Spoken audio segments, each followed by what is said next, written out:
Hey you all. So today I'm going to be speaking a little bit about my basic approach to music, including some of my influences. I'll be talking a little bit about technique and musicality. But basically, my approach to music is playing how I sing. And I choose singing because singing is the most natural instrument to anyone. So I'm going to give a few examples here of something I would play based off the way I sing it. So you'll notice that it's pretty similar, the way I sing it and the way I play it. So something like maybe like a tune like polka dots and moonbeams. Da da da da da da da da da da dum. Da da da da da da da da da da. Da da da da da da da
da da da da da da da.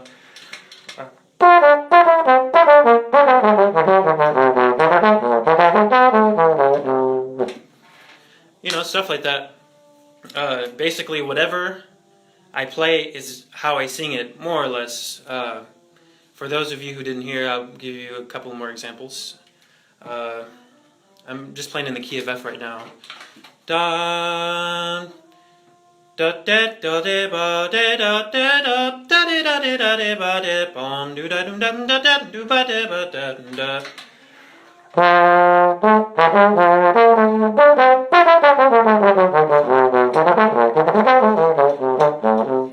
I don't know if that's exactly what I sang at the end, but some examples. And if I'm trying to play really passionate and expressive, I would play just like I sing. So something like, let's say, polka dots and moonbeams is what I did earlier.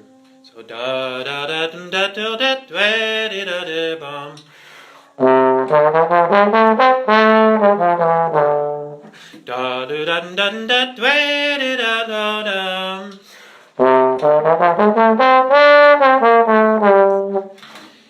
In those moments, I'm trying to tap into some of the really emotional experiences that I've had. Loss, breaking up, any kind of sad moments that you have. Falling in love is very similar, but quite different. So something sad, maybe I would think of a breakup or something, or a crush that didn't end up liking me, something like that. So I'll sing a passage really expressively. To me, this is how I interpret expressive. Da da da da da da da da bum. Da da da da da dum.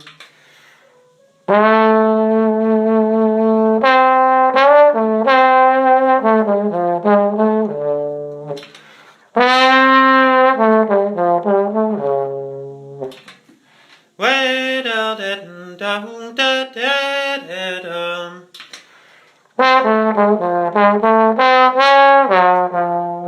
Way da da da da da.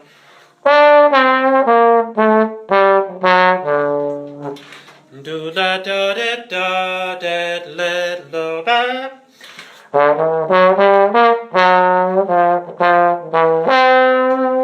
Da da dum.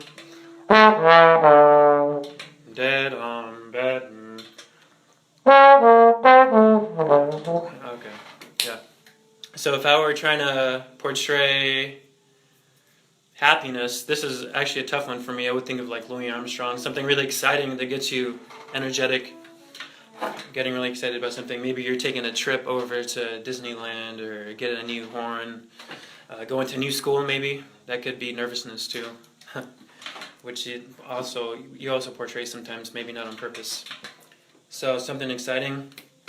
I think more about rhythm, playing drums.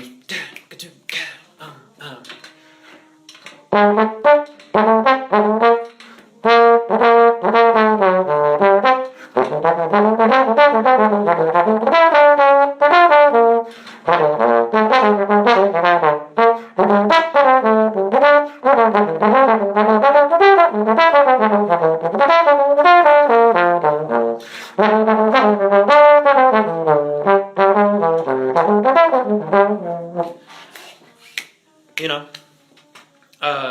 Ray, that's, I don't know, some guy playing over there. I don't know if you're talking about, I'm in the practice rooms right now, so there's, I think, a jazz camp going on here, or classical camp, and there's other people in the practice room, if that's what you're asking.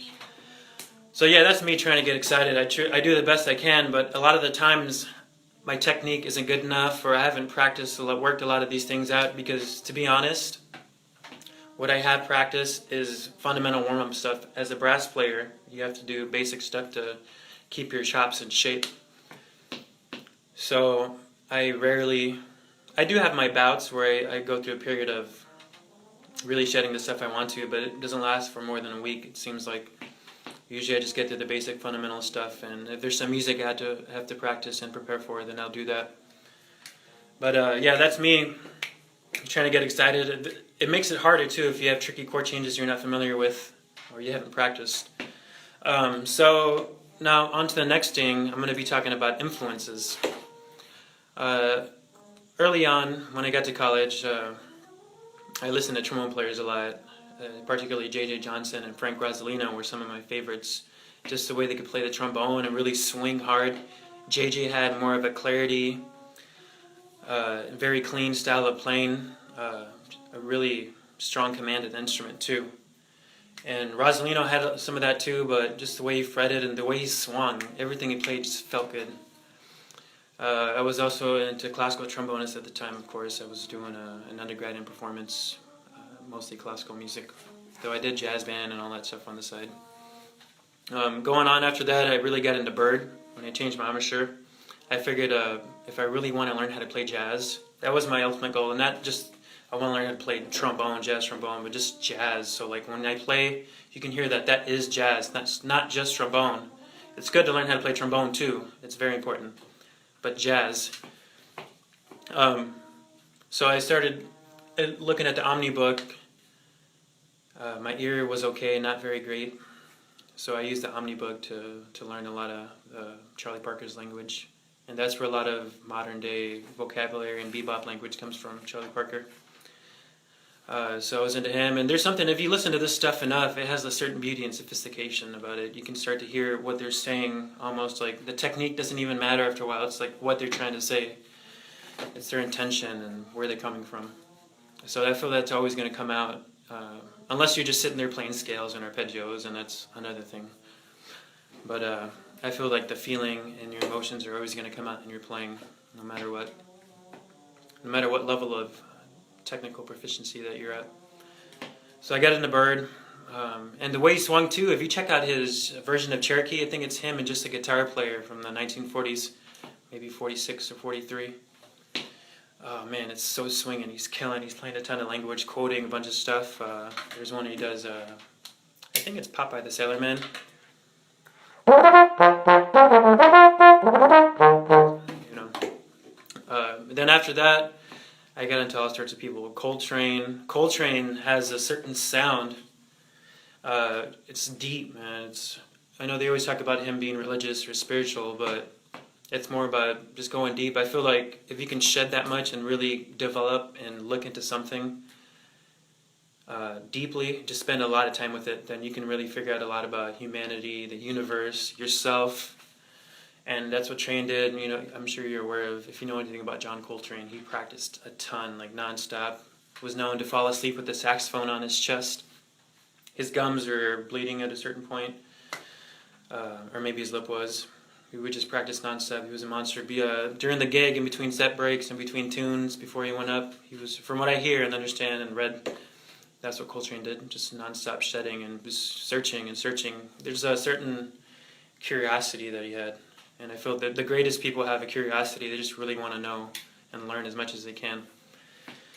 So after Coltrane, I get into a ton of people, you know, trumpet players, Clark Terry, Clifford Brown, of course. The way he swung and played bebop, it's very unique. That's very him. And I would love to be able to play that way even just a little bit, but it's a little bit hard on trombone. And, you know, you just have to appreciate it for what it is. Wynton Marsalis was a huge one I got into originally because he could play classical and jazz music very well.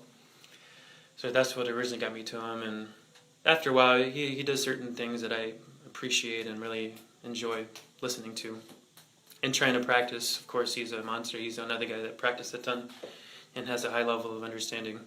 And there's always those people that talk about, oh, he's just technical. Yeah, he plays a lot of stuff. I'm sure if you have that kind of technique, it can kind of be a crowd pleaser. But anyway, just the way he swings, he comes from New Orleans. He just has his own taste and actually idea on how music should be. But you have to be careful with that because you don't want to put that on someone else and try to influence where they're coming from, their roots, which is another thing you have to stay true to.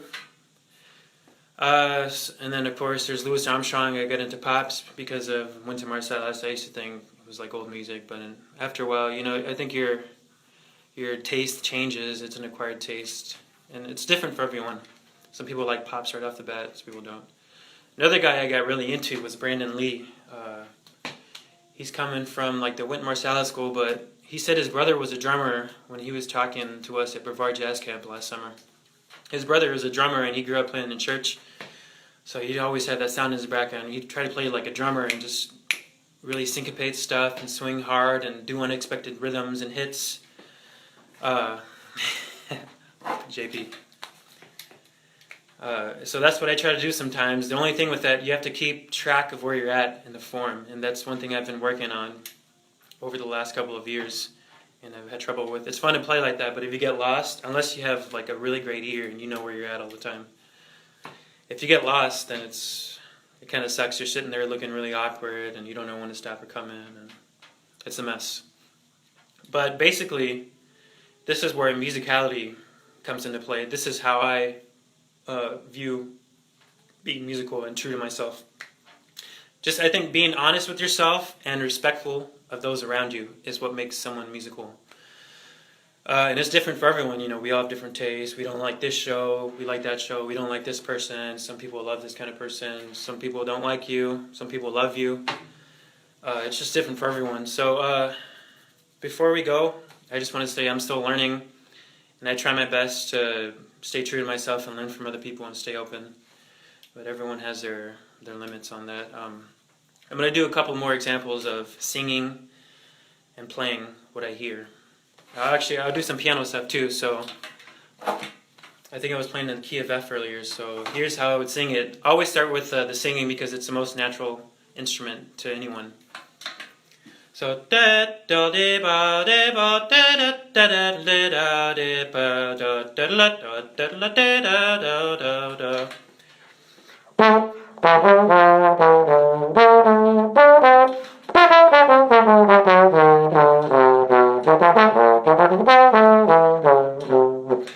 Da da dum da da da da dum.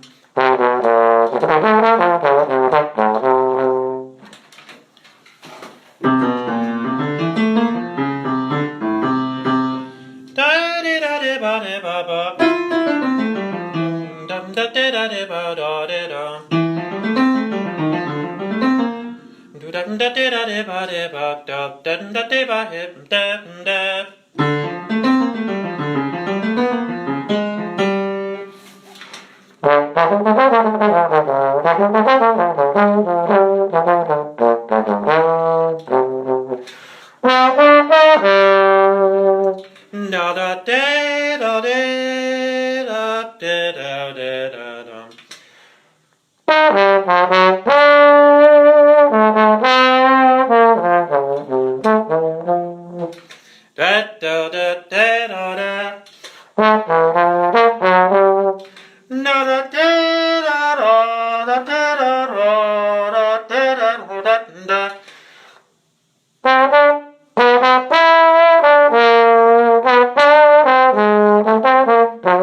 Alright, cats, I'm out. The first part of the video is kind of awkward. I have some trouble with my speaking and organization in my head, but I'm working on it. Hope you enjoy. See y'all soon.